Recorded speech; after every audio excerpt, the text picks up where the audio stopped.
possibly because they've all been awarded or taken on board due to whatever political economy constraints. But once there is no hope that they will either get off the books or get on with it. So we did try a little bit to clean up this backlog, but that is not always possible. Because once a 1 lakh token allocation is made for a road in any area, it never gets off the books. Someone somewhere has to finance it, even if it is at 1 kilometer a year for the next whatever number of years. So from the perspective of government again, my view is that we need better execution abilities. We need better on-the-field presence of most of our large departments at the central government. And we need to very quickly arrive at a working arrangement with the private sector on a PPP which actually works. How that may be so, I think Rajiv has touched upon it a little bit. But for the next 3 years, I do not see the private sector entering in any big way in infrastructure in India. And this is not particularly unusual because but for that short spurt in the 11th plan period, infrastructure has always been a government priority and a government responsibility. The state governments on their part will presumably, now that they have much more leeway in the 14th Finance Commission devolutions, will invest more on capital and hopefully a little bit less on freebies and pure populist expenditures. And once that happens, we probably will see a cascading effect of the gains in making sure that there is a financing predominantly through budgets in the very short term. Maybe going a little farther, we may look at the fund which has just been created, and maybe institutions such as the IDFC Bank, which will probably be the lender of last resort to stressed governments at some point. If it is the presently, I'm told it's only the IIFCL, and what used to happen with the erstwhile IDBI and such institutions, there aren't very many development banking institutions in India. So we are back to budgets, we are back to making the taxes, our taxes, pay for our infrastructure. We started that way with huge irrigations, large dams. And at the time, there wasn't the kind of debate and discussion as is going on now on how do we make good the deficits in infrastructure that we currently have. And these deficits are from the most basic, making sure electricity reaches the last 20,000 villages and habitations, that mobile connectivity reaches the last 55,000 odd villages, and of course, the final barrier, which is how to make government departments and agencies, the center, the state and its agencies, and various departments of the central government come together. I will only give the one example, which is that we have 55,000 odd villages which do not have mobile connectivity, and we have about 14 to 15,000 villages which have mobile towers which run on diesel, and we have 20,000 roughly villages which do not have access to electricity. But whether the unelectrified villages are the ones with the mobile towers running on diesel, we don't really know. Likewise, whether in the sanitation mission, whether the sanitation infrastructure which is proposed to be covered by 2019 also makes sure that the open defecation free communities are also those with drinking water or not under another infrastructure program of the government, we don't know. We don't know whether those who are pulling piped drinking water to villages are also making sure that sanitation infrastructure reaches. Or that if there is a national highways connecting place A to place B, whether there are branch highways which connect from there on through state highways and so on and so forth. Such are the issues which do not so far seem insurmountable, but need large-scale changes in systems, our own processes within government, and maybe some amount of flexibility in the inflexible budget cycles intercepted by electoral cycles, intercepted by working season cycles, all three, when they most of the time do not meet. And as a result, we are left with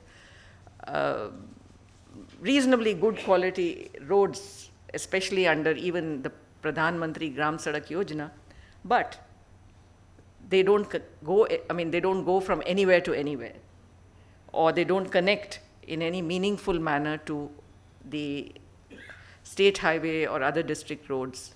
Or to take an easy example, they may not connect to the nearest railhead or roadhead.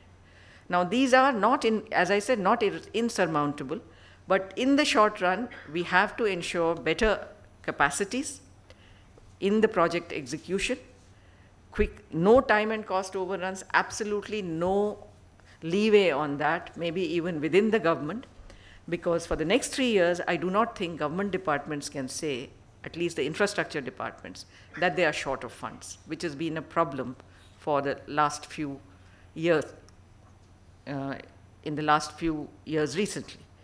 So what are the issues that I see? The issues I see are mainly a question which I'm sure all of you have answered or will answer.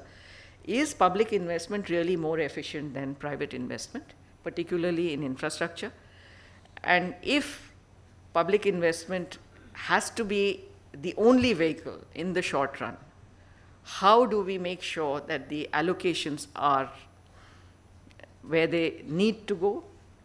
There are some simple thumb rules which we always use, or at least I would like to use, which is make sure that those with last mile connectivity issues are completed so they free up money. These are very easy and common sense solutions, but in our system, these look like huge issues over which many of our colleagues within our various departments fight about.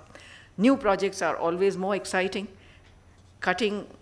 Placing foundation stones or inaugurations are far better than cutting ribbons for a completed project. For whatever reason, that's the way the system is working.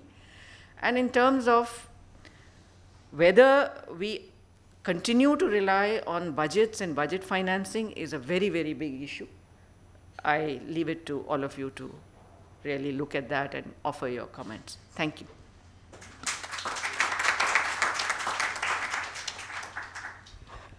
Thank you very much, Sundashri. You've certainly laid out pretty daunting set of issues that you hope others will solve.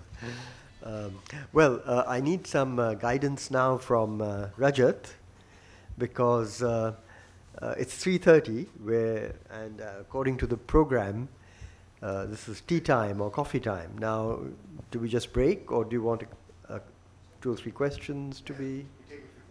Take a few questions? Okay, well, I think there'll have to be very few, because the next session starts at 3:45, and I think a lot of people will want tea. So whoever gets their hands up first. One over there. If you could make clear, just tell us who you are, for those who don't know. Well, yeah. And perhaps direct your question to whichever panelist you would like. Good afternoon. My name is Ashok Vishandas. I am Chairman, Commission on Agriculture Cost and Prices. My 2 very small questions, one to Thomas, other to Alok. Thomas, you made a very neat analysis of the efficiency relationship between PI and PIMA score. And your inference is okay, but I'm not, I find it hard to convince myself with your inferences, for the simple reason that on one hand, when you take the PIMA scores, the R square is very tenuous, and when you make it a hybrid approach, it goes down to 0.26, which means there are 3/4 of other regions which will explain that relationship. And you also said it is statistically significant, but I don't find it may be technically, statistically significant, but it's not very convincing. Alok, you used a word in your presentation, very well presentation, that pork barrel politics. I could not understand. Can you elaborate more on that? Thank you. Sure. Sorry, thanks very much. Great question. I'll leave pork barrel to Alok, and just come back to. I mean, your question is a simple econometric one. I don't want to overstate the power of the econometric results. It's a cross section, and often in cross sections you don't get very high R squared. So I think the point of the paper really was to draw the inference to the importance of institutions. Again, whether we can quantify precisely the statistical importance is another question, but I do think it's important. I want to answer also, though, if I could, Shankar's question at the beginning about the bridges, right? As I listened to the subsequent presentations, it occurred to me that what are the most important institutions or features varies a lot by country. I covered Nepal as well as India, and in Nepal, as you said, Ms. Kolar, the issue is often not the inavailability of money. I mean, they have actually run budget surpluses, particularly on the capital budget for some time. There they have an implementation capacity problem. It's project selection, project appraisal, and then acquisition of land and so forth. So it's a more downstream kind of implementation question. In my own country, in the US, I think it's there because they're probably rehabilitating existing infrastructure often, but there I think the challenges relate to availability of funding and predictability of budgetary financing. And so it probably varies a lot by country, and that's why I think my colleagues at the fund tried to come up with a suite of various institutions that fit together, which altogether explain a bit the strength of a government's or country's public infrastructure investment management. So. I suppose this pork barrel politics comes from the debate on fiscal policy in America. But basically, I would say you have automatic stabilizers, which as there's a downturn in the economy, the stabilizers kick in automatically, like unemployment allowance and or here you have the Narega, so the demand for that goes up, and you don't need any political intervention to kickstart. And once the economy recovers, they are phased out automatically. So they automatic exit, entry, automatic exit. Now, once you have discretionary fiscal policy, then certain pet projects which may not be the most efficient, they may be those who are more influential politically, they might get the project, and so you have the overall inefficiency of public investment goes up, is likely to go up the more you use discretionary fiscal policy, and infrastructure investment is to a great extent, part of discretionary fiscal policy as opposed to automatic stabilizers. Not sure you've explained why it's pork barrel and not chicken barrel. So that's a phrase, which is, I think Tom might be able to explain that. I think we have to Google. Debate. Yeah, in the current debate about imported meat and so forth, I don't want to touch that question. Right. Yeah, and I think we'll have to Google for that. Next question, if any. Anupam? Alok provided a sort of a tour of the horizon as far as what happened in G20. I'm still not clear, given the 10 years, I followed G20 and the infrastructure issue in that for the last decade. I'm still not clear what has changed, especially in light of what some of the things that Rajiv said, and how some of the solutions that you are proposing are actually factor in the lessons. And in that right, let me just make that, this is a broad question, so let me be very specific. Are we really talking about public expenditure or public investment? Most of Tom's points actually have to do with public expenditure. Your point about stimulus spending does not hold. It's inapplicable about public investment, because you don't have shovel-ready infrastructure investment projects ever, even in developed countries. So that brings me to the other thing. The question, in a way, it comes back to what Mrs. Kullar was just talking about, that perhaps the biggest problem that the G20 has done, it's a stronger statement than Rajiv's, is to look at the infrastructure problem from a financing lens. I would go one step further, that I think we have made too many mistakes even in coming up with these gimmicks, which is the counting gimmicks of balance sheet, etc., as a result of which actually the G20 itself can record a whole bunch of mishaps that have occurred in the process. And I would consider the India experience as one of the mishaps of premature or precocious PPP strategies. I can go on and on that, but I'm just trying to find out where has G20 taken these lessons on board. Lastly, Rajiv, if you're talking about what your logic basically says, AIIB is the best thing that could have happened because that's all they're actually doing. All the things you recommended, and that's probably what the whole world should coalesce around. Look, do you very quickly want to answer? Because I think most of it was a comment, but insofar as more a comment. But if you want. But you talked about projects not being shovel ready, and that was one of the things which I said is that you don't have in developing countries. It can be used more effectively as a counter-cyclical tool because you have huge investment needs in infrastructure. You have a large number of projects already there, and so you could scale up expenditure. But whereas in developed countries, it's as a counter-cyclical tool, yes, there would be this problem, and there it's more as more of a structural policy tool, which is over time. It is not something which can be phased in a year or two. Developing countries don't have projects ready. You have maintenance. 50% of the expenditure would have to be on maintenance, which is good, but it's not investment. You come to Kerala. No, anyway. I think you got an invitation there. One last question we can take, right at the back, lady over there. And just mention who you are. I forgot to.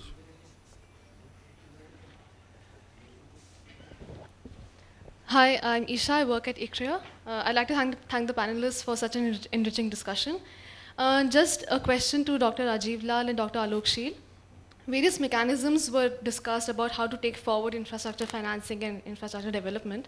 Now, South Asia has recently operationalized the infrastructure window of the SAARC Infrastructure Fund. How important do you think such regional platforms are in infrastructure development? And how important do you think, or how sustainable do you think the financing mechanism is?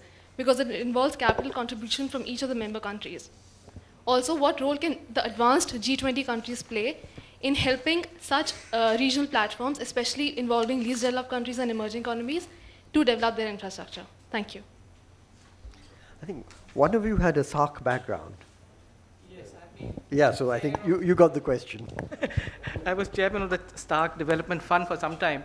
And there you've, in the SAARC Development Fund, you've had a big problem in implementation and coordination. And when I was there in the chair, there was a lot of debate on whether we should actually open up the infrastructure window without our social sector window really taking off well. In the SDF, much of the funding comes from India. But beyond that, you do have funding available. But our experience with SAARC projects, now for a SAARC SDF project, it must span at least 3 countries. And the sort of mechanism and experience with implementation of multilateral projects in the region has not been very effective so far. I know you have 1 or 2 examples. SEVA has been able to implement a few projects, but SEVA has had a SAARC presence before the SDF, and the SDF sort of has leveraged that. So it's projects in the SAARC region are a challenge at the best of times. If you look at trade in South Asia, among all the regions globally, I think trade integration is the least here. So it's quite a challenge, I would say. Thank you, Alok. I think on that note, we should, because since we're 10 or 12 minutes over time, once again, just give a hand to thank the panelists for coming. and invite you all to tea outside. And when do you want people to reconvene, Rajat? 15 minutes. 15 minutes.